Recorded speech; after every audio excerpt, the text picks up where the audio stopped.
Hey, what's up guys? Joker here. Today we have got a huge Zen 2 or Ryzen 3000 leak to cover. It's kind of confusing. I know this is technically Zen 2 and the Zen 2000 series was technically Zen Plus, but this is Zen 2, but it's Zen 3, it's Ryzen 3000.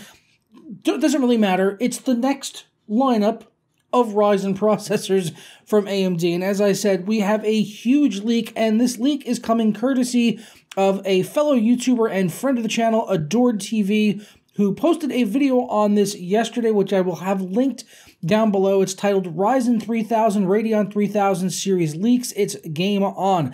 So definitely be sure to go over there, check out that video, subscribe to his channel, ring the notification bell, all of that good stuff, because his content has always been of impeccable quality, and he's usually pretty right on with his hypothesis about the industry, and his leaks have been pretty darn on point as well. If you remember back a little bit earlier this year, right before the RTX series was announced from NVIDIA, he spilled the beans on the whole show and predicted everything. Well, he leaked everything because he had inside information saying that it was going to be RTX instead of GTX. He had the model numbers right, the pricing, everything was pretty much right in that video for the most part. And with this leak coming from him again and his trusted sources, I have to be led to believe that it is probably looking like this could be the case. But as with any rumor or leak, it should be taken with a certain grain of salt. But based on AdoredTV's track record, I thought that these numbers were at the very least worth taking a look at and discussing, because if they are true, at least for the Ryzen 3000 series specs, this could very well spell the end for Intel, who are already struggling right now with their market share compared to AMD, because they are struggling to produce processors to be able to actually get them out into the hands of consumers, and they are also beating Intel in terms of the price to performance aspect, even though they technically have the fastest CPUs on the market.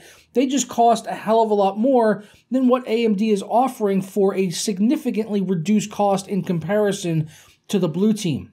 So I'm going to go shoot over to WCCF Tech right now, just for ease of consumption for the data that we're going to be going over here. And we're going to go over the Ryzen 3, Ryzen 5, and Ryzen 7, because and also Ryzen 9, that's a new one, because they all have rather interesting information. We'll start off with Ryzen 3, where it looks like there are going to be 3 CPUs in this stack, all of them 6 cores and 12 threads, with the lowest end being $100. That's right, $100, 50-watt TDP, 6 cores with hyper-threading that boosts up to 4 gigahertz. That's like basically getting the Ryzen 1600 for $100. That's just absolutely mental.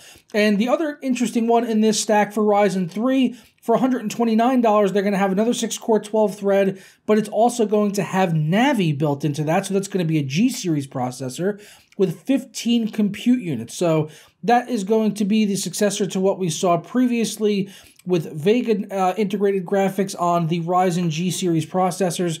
So that's going to be definitely interesting to see as well. We do have some more information on Navi as part of this leak as well, which I'm going to get to after we discuss the processor news.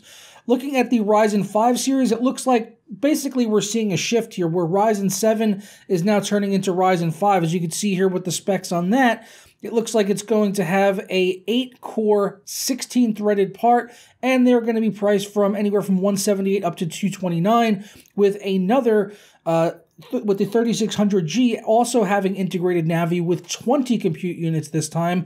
So this will be awesome. This would basically be like seeing a Ryzen 1700 or 2700, but with a built-in integrated graphics, which are fairly decent at games. Obviously, we've seen it on Vega. We don't know about Navi, but based off of how Vega performed, I would have to assume these are going to maybe perform a little bit better than what we saw previously. Looking at Ryzen 7, this is where things start to get really interesting, as these are actually bumping up the core and thread count up to 12 cores and 24 threads, with the 3700X having a max turbo boost of 5 gigahertz. And this is really infringing on Intel levels here. We haven't seen a Ryzen chip get up to 5 gigahertz yet. I mean, you were really looking at like 4.2, 4.3 on a good day, maybe 4.4 if you had some absolute golden fucking unicorn sample. But 12 cores, 24 threads at 5 gigahertz turbo boost. I mean, it might not do that on all cores, But even if it can get within the realm of 4.7 to 5 gigahertz, that is going to destroy anything that Intel has on the mainstream. The 9900K is 8 cores, 16 threads, and Intel does not have anything in the pipeline that would compete with this in the mainstream, let alone for $330 when the 9900K is selling for $550 right now on Amazon. So this would absolutely destroy Intel. And if that wasn't bad enough, it gets worse for Intel, as looking at the Ryzen 9 and actually coming down, we'll take a look at the full spec table here on WCCF. We can see the Ryzen 9 3800X and the 3850X both rocking 16 cores and 32 threads, with the top-end SKU 3850X for $500 having a max turbo boost of 5.1 gigahertz. That is absolutely going to kick the door in and blow the house down on Intel's i9 lineup. This is double the cores, double threads, and if they can do it on all cores, this is going to completely destroy them in the mainstream when it comes to people that are wanting to take advantage of multi-threaded workloads. Someone like me who is currently running an i9 9900K in 2 systems, one for benchmarking and one for my own personal use for editing out videos.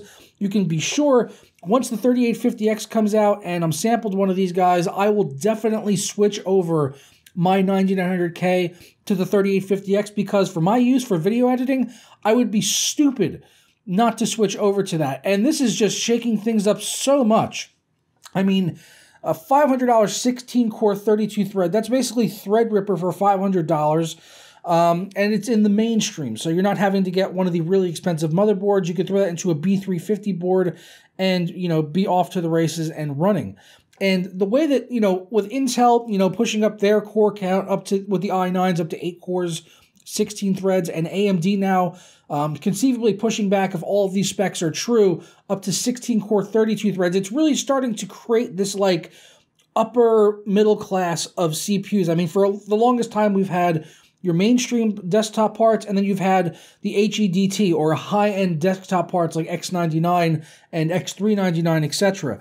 So you've had these kind of 2 classes of parts, but now with these R9s and the i9s, you're getting like this sort of upper middle class that kind of goes right in between there, where you have it like it's going to be like good for gamers, but it's also going to be really good for content creators. So it's definitely really nice to have this competition. This is something that I was happy about when Ryzen very first came out. And even though they haven't been able to really keep up in terms of clock speeds, they have been beating Intel for the most part when it comes to core counts in the mainstream. And now with this, doubling the core and thread count, with Intel conceivably having nothing sitting in the wings waiting to compete with this, as they're not near 7 nanometer in the same way that AMD is. I mean, Intel can't even produce their current processors at a fast enough rate to be able to fill orders because of all the issues that they're having with manufacturing. So this is really exciting stuff to see, and I, for one, cannot wait to see the Ryzen 3000 series CPUs if these specs are true, which, as I said, with AdoredTV's track record, I'm confident, and I'm really hoping that they are true. But let me know your thoughts down in the comments below on this Ryzen stack, and if you were going to pick up one of the new Ryzen 3000 CPUs, what would you go for? Ryzen 3, 5, 7, or 9? Like I said, personally, I would take that 3850X 16-core and throw it into my main system all day and be very happy with that. It said turbo boost up to 5.1 gigahertz. If I could get that anything over 4.5, I would be very happy just to have that many cores and threads for what I do with rendering out videos. Now, that is not where the leaks end, as AdoredTV actually also spilled the beans on the upcoming Navi RX lineup of GPUs, which are seeing a jump in their naming scheme to the 3000 series rather than picking up where the 500 series left off, going from like the 580 to the 680.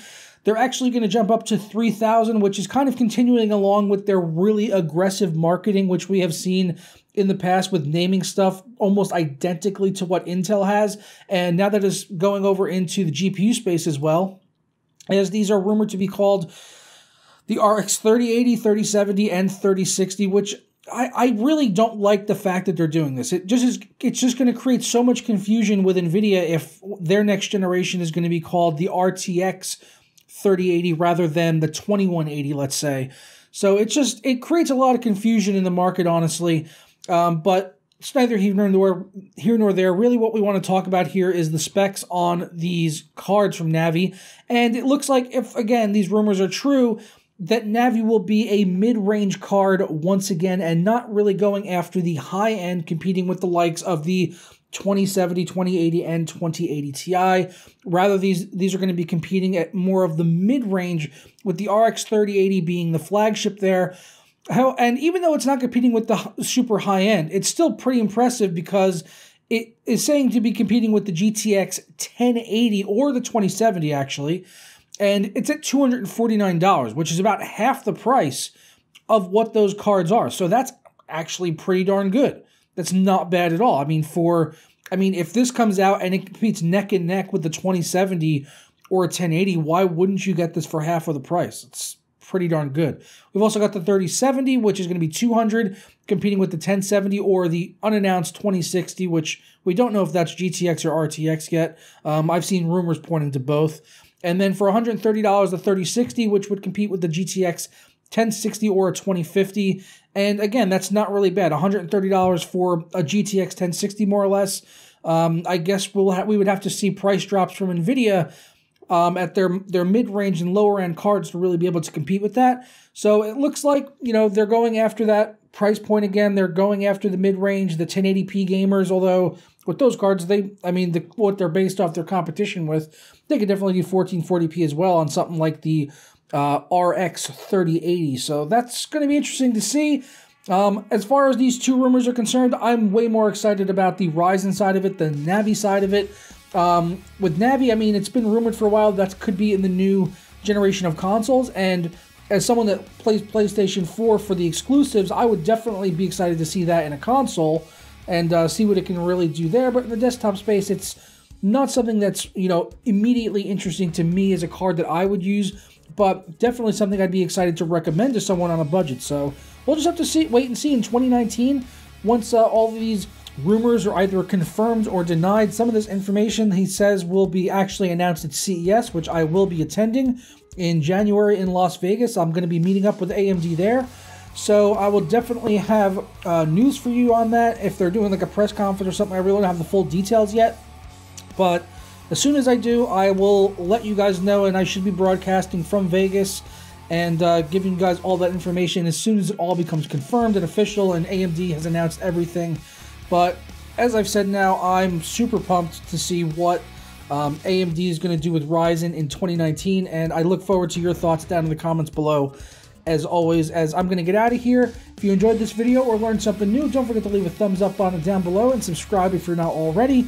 And go ahead and ring that notification bell so you never miss a moment of content here on the channel. And do the same for my buddy Jim over at AdoredTV, who is always producing stellar tech content like this rumor and leak that was brought to you here today.